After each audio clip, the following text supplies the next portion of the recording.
The sterile hum of the doctor's office still rang in my ears as I sat on the edge of my bed that evening. The diagnosis papers crumpled slightly in my fist. Lymphoma. Stage 2. Aggressive. Demanding immediate chemotherapy that would cost $65,000 just to start.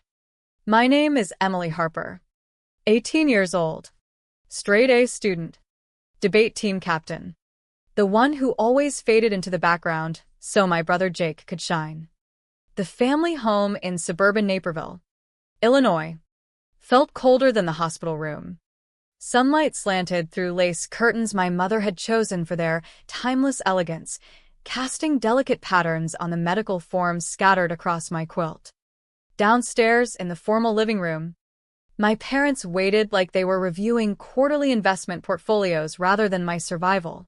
My father, Richard Harper, adjusted his wire-rimmed glasses, his face a mask of practiced detachment. He ran a successful college admissions consulting firm with my mother, specializing in guiding wealthy families through the Ivy League maze. We've reviewed the numbers carefully. Emily, he said, voice even. The treatment plan from Dr. Ramirez totals $65,000 upfront, plus ongoing costs. Jake's Harvard acceptance requires a substantial deposit next month. We simply cannot stretch the finances without jeopardizing his future. My mother, Victoria, sat beside him in her wingback chair, pearls gleaming, hands folded neatly. Your brother's potential is extraordinary. Harvard could open doors we never had. We've sacrificed for years to position him there. This timing. It's unfortunate, but we must be realistic. The county clinic offers payment plans, or perhaps we defer until after his first semester. Her tone was the same gentle condescension she used with clients who didn't understand early decision deadlines. The words landed like ice water. My throat tightened, but I forced my voice steady. Defer treatment? For lymphoma? I glanced at the papers. Survival rates dropped sharply without prompt intervention. Upstairs, Jake's acoustic guitar drifted down light. Carefree chords for an open mic night he'd been practicing for weeks. His B+ in AP Calculus had earned a family dinner at the upscale steakhouse. My perfect ACT score had merited a distracted nod over coffee. What about my options? I asked. Father brightened at the practicality. Payment plans exist. Community resources. Dr. Ramirez, wait. Actually, Dr. Elena Vargas at the University Hospital has been helpful with Jake's recommendations. She's connected. We explained our constraints to her regarding contributions to the alumni network events. So they'd already discussed my illness with their network, framing it as an inconvenient scheduling conflict. The realization hit hard. They had weighed my life against Jake's prestige and decided I was the expendable one. Years of patterns flooded back, the family photos where I stood half a step behind, the vacations planned around Jake's soccer tournaments while my science fair wins went unmentioned, the pride reserved for his potential despite average grades. I stood, legs steady despite the shock. I need time to think. Relief flickered across their faces. They expected compliance. The quiet daughter who never rocked the boat. That's mature. Emily, mother said, smoothing her skirt. We have client calls this afternoon. We'll revisit at dinner. They retreated to the home office. Oak door clicking shut. Keyboards clacking as they advised other parents on securing elite futures. I climbed the stairs, each step heavy with accumulated invisibility. In my room, I pulled out my phone and scrolled to a saved contact. Aunt Carol, my mother's estranged sister who had moved to Denver years ago after a bitter family fallout. Mom called her unambitious, but I remembered her fierce hugs and genuine questions about my dreams. Fingers trembling. I texted first, then called when she replied immediately. Aunt Carol? It's Emily. I need help. They won't pay for my cancer treatment. They're choosing Jake's Harvard tuition instead. Silence stretched.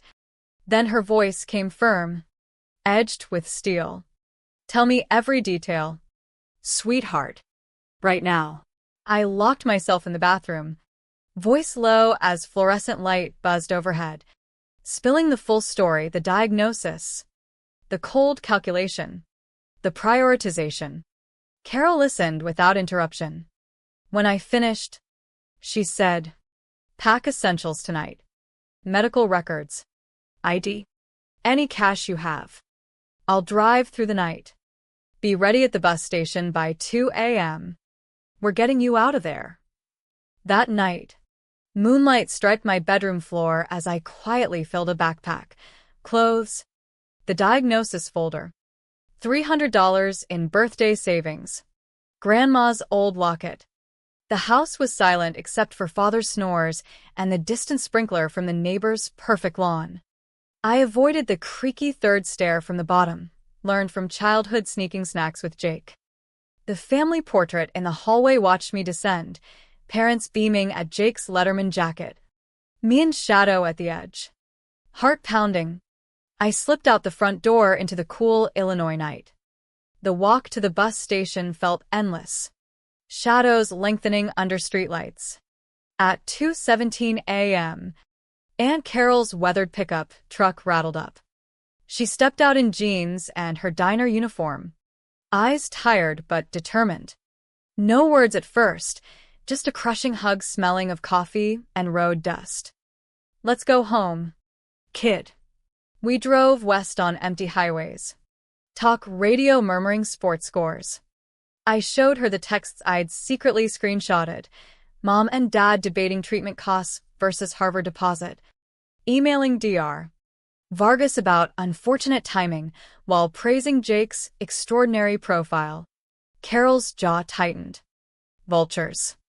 "I'm selling the truck soon as we arrive.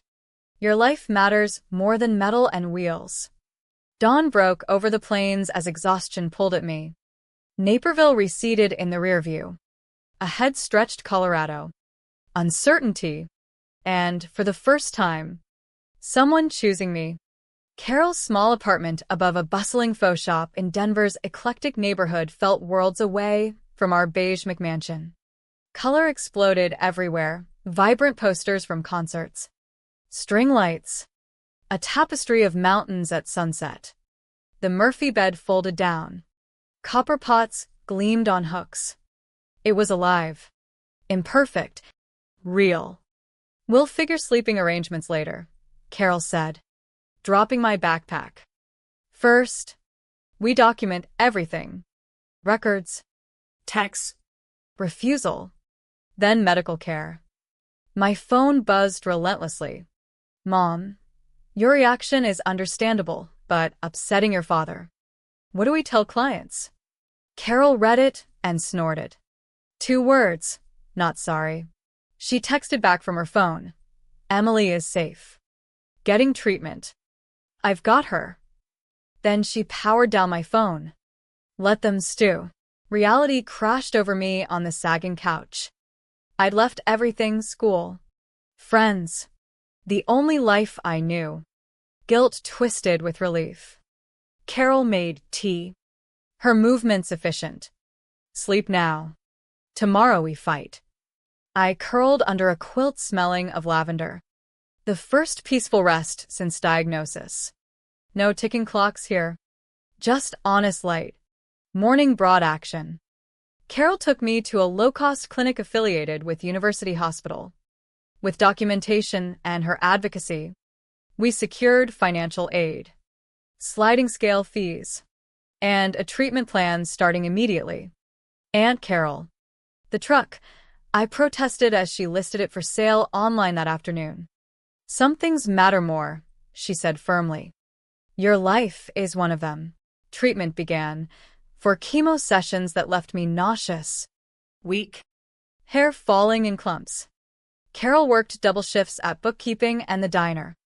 Dark circles under her eyes, yet always there with cool cloths and steady arms during vomiting fits. Neighbors noticed. Mrs. Patel from downstairs brought homemade soup. "For strength," she said simply. The building super offered rides to appointments. These strangers showed more care than my blood family. A month in, the letter arrived, formal, embossed from father's firm. Return the minor to legal guardians. Carol's hands shook reading it. They'll come after my savings. But I sold the truck already. You're improving. That's what counts. Proxies followed. A garden club acquaintance of Mom's knocked. Simpering concern. Your parents are devastated. From the couch. I called back. Tell them I'm still breathing despite their best efforts. Then they came in person. On a rare good day when nausea eased, sharp knocks sounded. Father in pressed khakis. Mother with pearls. Standing awkwardly in the doorway. Emily. This has gone far enough. Consider family responsibilities. I stayed seated, letting them see. Weight loss. Baseball cap hiding patchy hair. The four-pole. Mother's hand flew to her throat. My God. What will our network think? A bitter laugh escaped me. That's your concern? I spread the folder, screenshots, emails, cost comparisons. Here's the math. Every time you chose him. They paled, retreating wordlessly.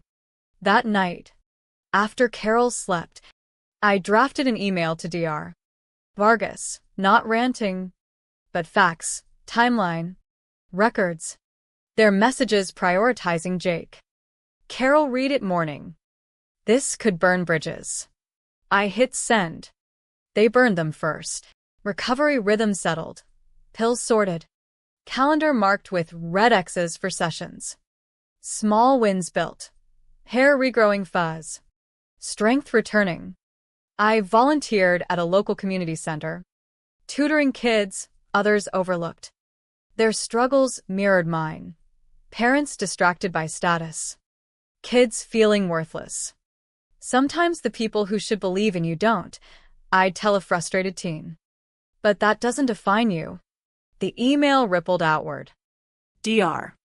Vargas quietly distanced. Their firm lost listings and directories. Clients pulled away. Jake called weeks later. Voice cracking. Mom and Dad's story keeps changing. How much was it? $65,000. Less than your first year. Silence. Then. They chose my tuition over your life. He transferred to a state school. Starting paperwork. I focused on healing. The Port Scar a map of survival. Carol's apartment became sanctuary. Neighbor's family. The betrayal had cracked me open, revealing strength I didn't know I possessed. Months blurred into routine victories. Chemo rounds completed. Scans improving. The community center director noticed my rapport with students and offered paid hours. I poured energy into lesson plans tailored for overlooked kids, those labeled not college material by parents chasing prestige. Each breakthrough, a kid grasping algebra or writing their first strong essay, healed something in me. Meanwhile, consequences unfolded quietly. Father's consulting website traffic plummeted. Social circles whispered. No public scandal, just absence from elite events. Lost referrals. Truth eroded their facade without my shouting. Logan, wait. Jake reached out again, sending photos of his modest dorm at State University.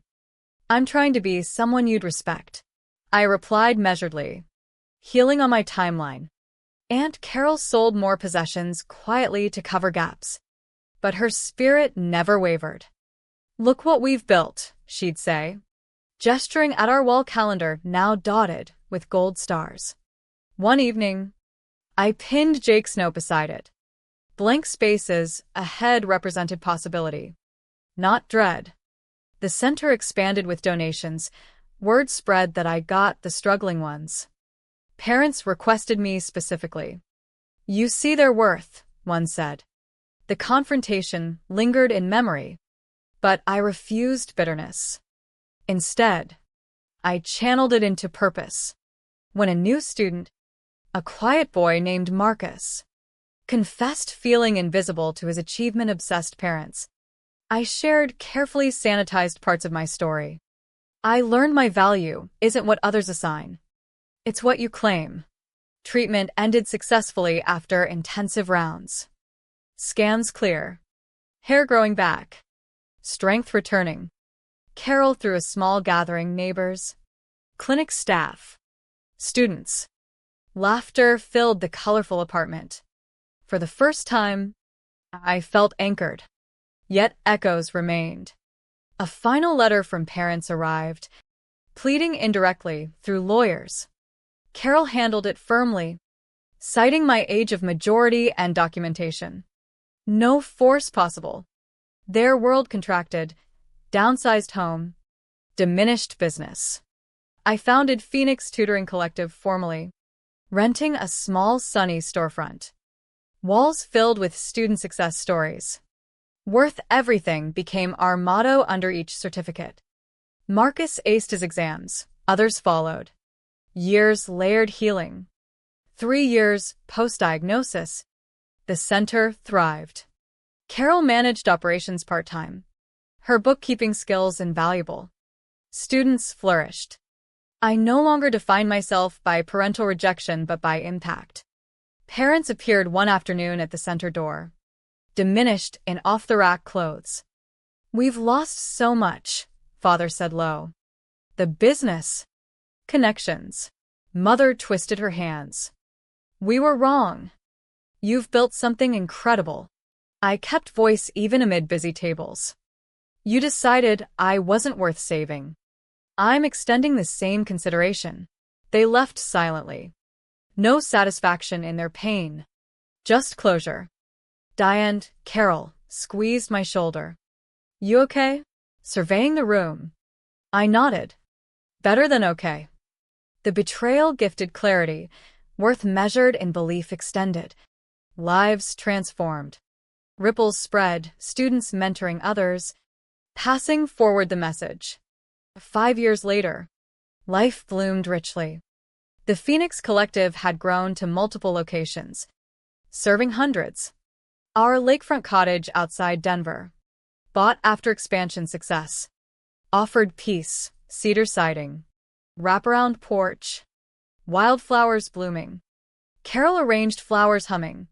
Her Venice trip photos, funded by center profits, fresh in albums. The silvery scar from the port reminded me daily of survival's cost. Messages poured in, former students thriving, one texting about college acceptances, crediting belief planted years ago. Jake occasionally reached out, teaching certification in hand, hoping for reconciliation. I answered selectively, trust rebuilt slowly. Carol uploaded a rare social post from Venice, captions celebrating the niece who changed her life. Family Gossip Network buzzed, but we smiled. Let them see love's rewards over appearances. Applications for new programs stacked high. More kids needing belief. "Any regrets about no elite degree?" Carol asked one porch afternoon. I traced the scar. Near death clarifies priorities. I built what matters: community, purpose, chosen family. A student success story chimed.